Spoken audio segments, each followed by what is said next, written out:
मुझे केवल इतना बताओ कि तुम चाहते क्या हो। चाहता तो मैं बहुत कुछ हूं वासुदेव, परंतु सब कुछ एक साथ नहीं बता सकता। सबसे पहले मैं तुम्हें यह याद दिलाना चाहता हूं कि तुमने मेरे भ्राता श्री शाल्व का वध किया था, जो मैं आज तक नहीं भूला हूं और ना ही कभी भूलूंगा। मुझे याद है, और तुम्हें भी याद होगा कि शाल्व का वध मैंने क्यों किया था। दुष्चरित्र, पापी और कुकर्मियों का वध करना तो मेरा धर्म है अनुशाल। देखो देखो भांजे, देखो, आत्मसमर्पण करने आया है और अकड़ ऐसे रहा है जैसे हमसे कर ऐंठने आया हो। व्यर्थ की बातों में समय मत नष्ट करो अनुशाल्व।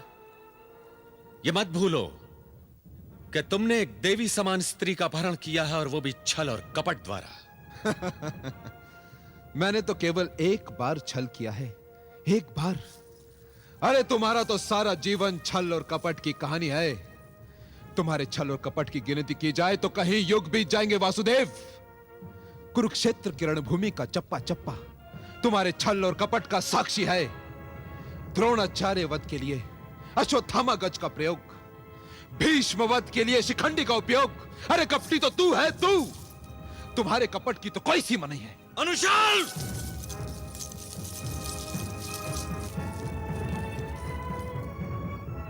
तुमने दुर्योधन की जंगा की ओर संकेत करके क्या छल नहीं किया था? वासुदेव, तुमने अर्जुन को निहत्थे कर्ण पर बाण चलाने के लिए उकसाकर क्या छल नहीं किया था? अरे तू तो पुराना पापी है वासुदेव। बड़ा घमंड है ना तुझे अपने चमत्कारों पर, अपनी लीला पर। अब दिखा ना अपना चमत्कार, दिखा। अरे तू क्या दिखाएगा चमत्कार? चमत्कार तो हमने दिखाया है इसे, ये बताकर कि ये तो एक साधारण ग्वाला है। आपने सत्य कहा मामा श्री। ये तो गोकुल में गाय चराने वाला माखन चोर है, चोर। सारे संसार के लिए तू जो भी है, किंतु मेरे लिए तू केवल एक विवश बंदी है, जिसके प्राण मेरे हाथों में हैं। तू मेरा कुछ नहीं बिगाड़ सकता वासुदेव, कुछ नहीं। और ना ही तेरे किसी चमत्कार का प्रभाव मुझ पर पड़ेगा। मांग मांग मुझसे दया की भीख। कदाचित तेरा उतरा हुआ चेहरा देखकर मुझे तुझ पर दया आ जाए और मैं तुझे क्षमा कर दूं। ए वासुदेव, अपने क्रोध से मुझे भयभीत करने का प्रयत्न मत कर। मैं तुझसे नहीं डरता। बड़ी धूम थी ना तेरी चपलता की, धरी की धरी रहेगी तेरी चपलता। अब दिखा तेरी चपलता, दिखा। धूर्त, तूने मुझे विवश कर दिया है कि मैं तुझे इतना भयानक दंड दूं कि संसार कांप उठे।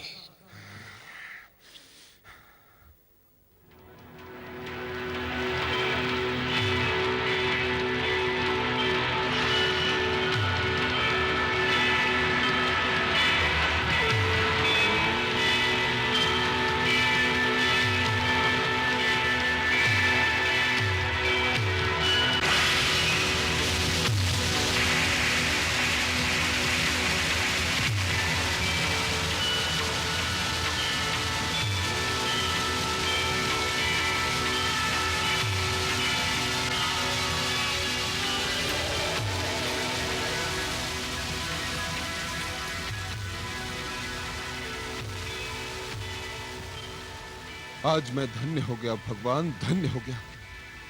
आपका यही रूप देखने के लिए मैंने ये सॉन्ग रचा था। आज मेरा उद्देश्य पूरा हुआ।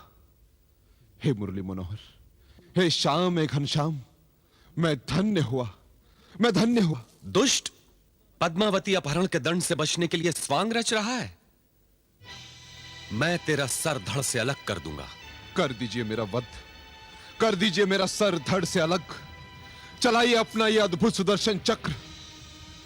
केशव, मेरे जीवन की अंतिम अभिलाषा तो पूर्ण हुई। अब इस जीवन की आवश्यकता ही क्या है? केशव, नेत्रों की प्यास बुझ गई, मन का क्लेश मिट गया।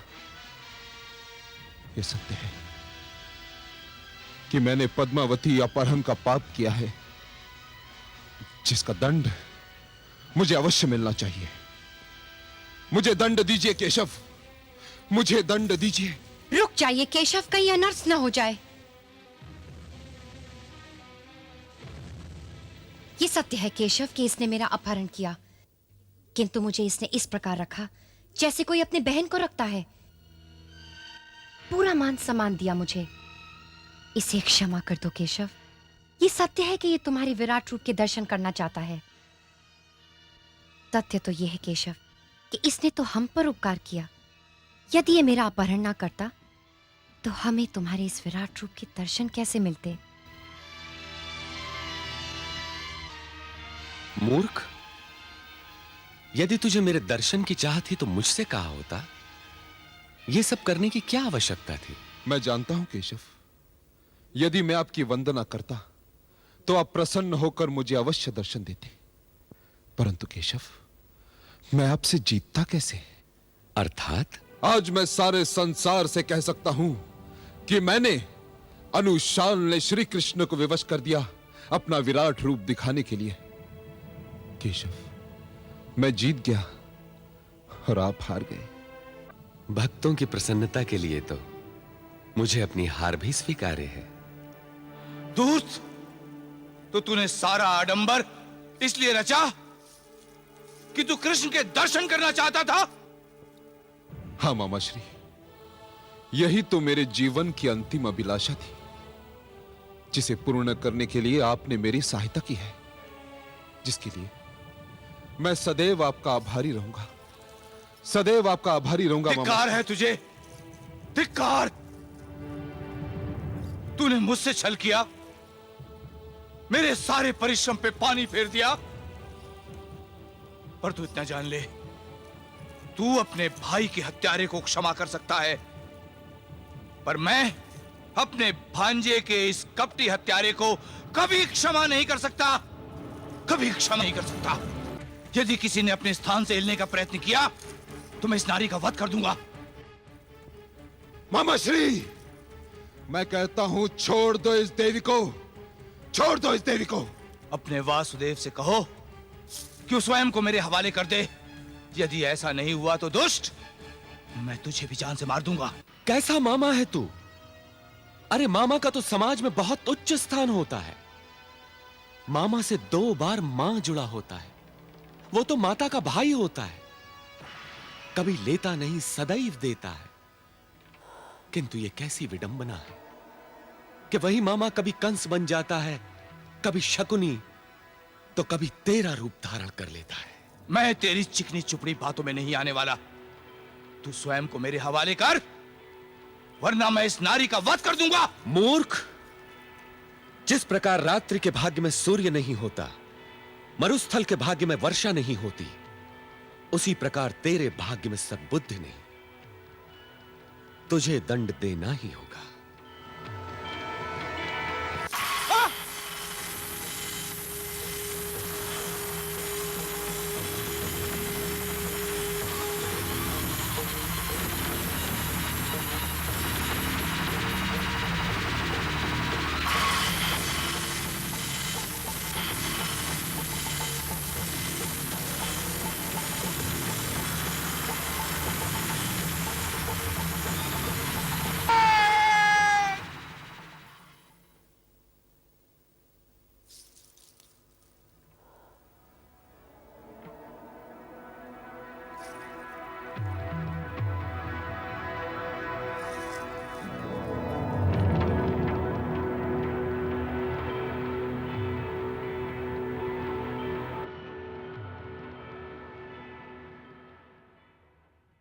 श्री कृष्ण की जय, श्री कृष्ण की जय, श्री कृष्ण की जय, श्री कृष्ण की जय, श्री कृष्ण की जय।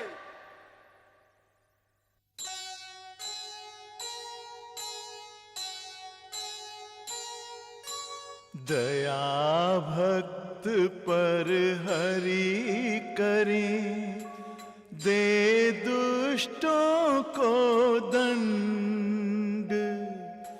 भक्ति सदा रक्षित रहे, टूटे सदा घमंड, टूटे सदा घमंड।